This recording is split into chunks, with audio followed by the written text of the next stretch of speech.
Hey everyone, so today we're going to talk about nuclear binding energy. So let's look at the helium-4 atom, right? So helium-4 means that we're looking at the isotope of helium that has 4 nucleons, so 2 protons and 2 neutrons. Now if we look up this helium-4 isotope in a table or on Wikipedia, we'll see that the isotope has a mass, see what I highlighted here in orange, of 4.002602 atomic mass units. All right.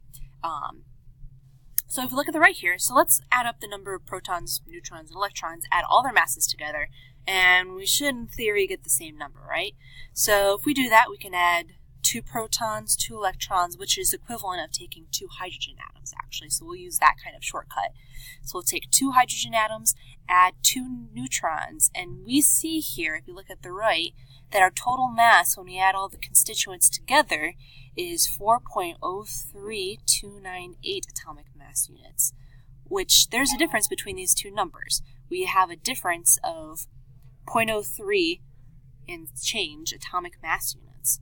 And what's really interesting here is the helium atom in its entirety is less massive than the parts that make it up.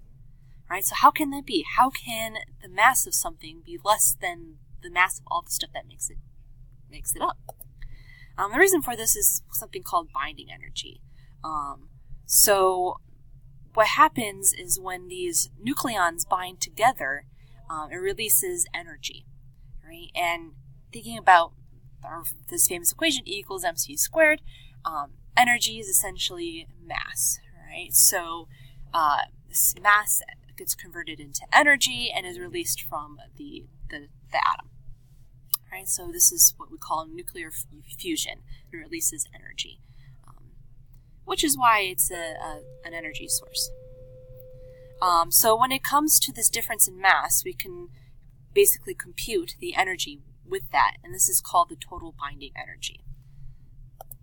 Right? So what the total binding energy is the amount of energy required to break apart that nucleus completely into all its constituents. All right. So when it comes to binding energy, we have this really nice chart here. Right? So this chart tells us the binding energy per nucleon in mega electron volts versus the number of nucleons, so i.e. the mass number. So we see here the relationship between these two quantities. And we see here kind of the peak of the graph, if you want to call it a peak, but the highest point here is iron. Iron requires the most amount of energy to break apart all its nucleons, where we see here hydrogen is very easy to break apart. It requires a low amount of energy per number of nucleon to break apart. So kind of the reason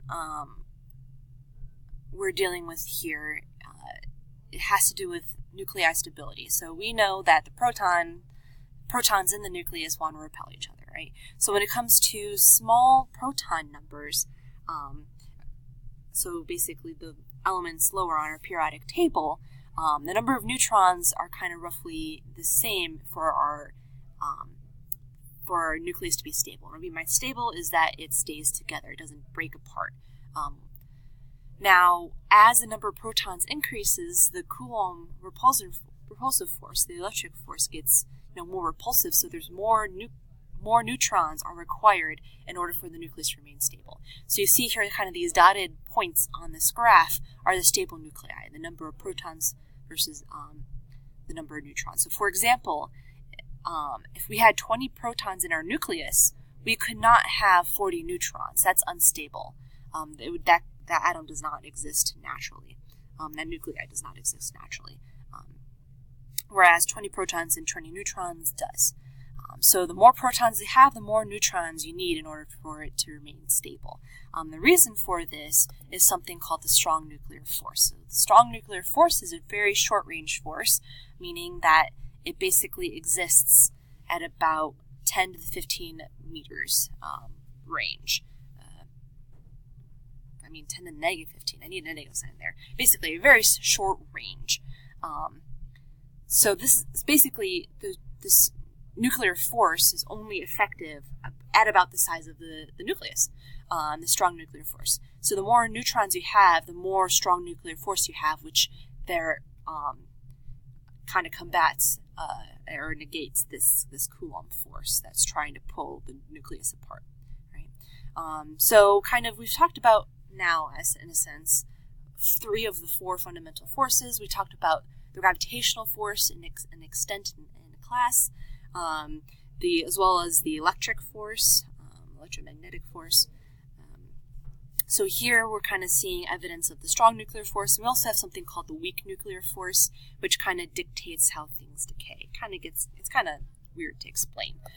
This XKCD depiction kind of puts it in a nice nutshell. But we're actually going to move on. You can pause this and read if you'd like, but we're going to look at 2 examples. So the first example here is we're going to analyze the binding energy for energy. So we're going to compute or calculate the total binding energy and the average binding energy per nucleon for iron 56. So what this means is we're going to compute the amount of energy required to completely break apart iron 56 into its constituents. So it's just protons and neutrons just flying around. They're not an atom anymore. So let's do that. So we're going to compute the total amount of energy required and the energy required per nucleon. So the first thing we're going to do is look up a chart of isotopes. And so we see here in this chart, we're going to look for iron.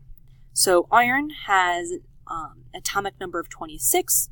And so looking here, we only have 1 isotope in this book that I'm looking at, or in this chart, where we have only iron 56, which works out well because that's what we're dealing with. So I'm going to grab the information here of the atomic mass. So we see here it's 55.93 in other numbers. Atomic mass units, that's the units here that they don't list. All right, so we're basically going to compare iron 56,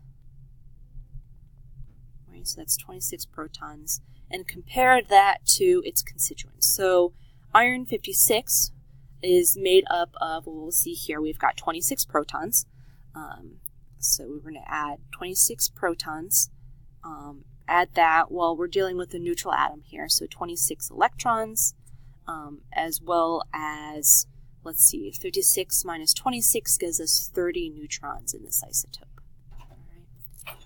So we just looked up in our chart that this isotope of iron has a mass of 55.934940 atomic mass units. All right, and we're going to compare that to 26 times the mass of a proton. All right, so the mass of a proton, if we look it up in a chart, and you know what, actually, let's not do that. Let's actually combine these, make a little less math for us. All right, if we combine these together, 26 protons, 26 electrons, that's 26 hydrogen, where hydrogen has an atomic mass of 1.00782 just mass, and a neutron, a free neutron, has a mass of 1.008665 atomic mass units. So I'm doing a lot of brackets here. So if we add together all the constituents, so we take 26 times the mass of hydrogen plus 30 times the mass of a neutron, we end up with a total mass of 56.4634 atomic mass units. All right, so since we want to find the total binding energy, our next step is to find the difference in mass here. So the difference in mass is going to be the mass of our constituent, which is bigger than the mass of our atom, which is what we expect. The mass of constituents is always going to be larger than the mass of the atom itself. So we're basically taking 56.4634U and subtracting 55.934, lots of numbers, U, giving us a mass difference of 0.52846, rounding to appropriate sig figs. So that's our mass difference between the two situations. And we now need to convert, so to speak, this into energy. All right, so the way we're going to do that is basically use the fact that we know that for 1 atomic mass unit, we can have 931.5 MeV. Right? So we're basically taking our change in mass and multiplying by 931.5 MeV per atomic mass unit. So this gives us a total binding energy of 492.3 mega electron volts, and that's rounding to 4 sig figs because 931.5 has 4 sig figs. Right? So this is the amount of energy required to completely disassemble this atom, right? Which is pretty neat to think about. Now, the problem also states find the average binding energy per nucleon. Right? So that's just taking this number and dividing by the number of nucleons, which is 56 here. So this number divided by 56 gives us 8.79 MeV. All right. So that's the amount of energy, average energy per nucleon needed to break apart this atom. So that was the most common type of problem you'll see for binding energy. Another one would be something similar to this. So what is the binding energy of the last neutron in carbon-13? Right? So what this problem is basically saying is that if we had to have some other isotope other than carbon-13 beforehand, right? So if we're dealing with adding our last neutron, that means prior to this we had carbon-12, and carbon has 6 protons. So carbon-12 we're going to change into carbon-13. Right? So essentially what we're comparing is carbon-13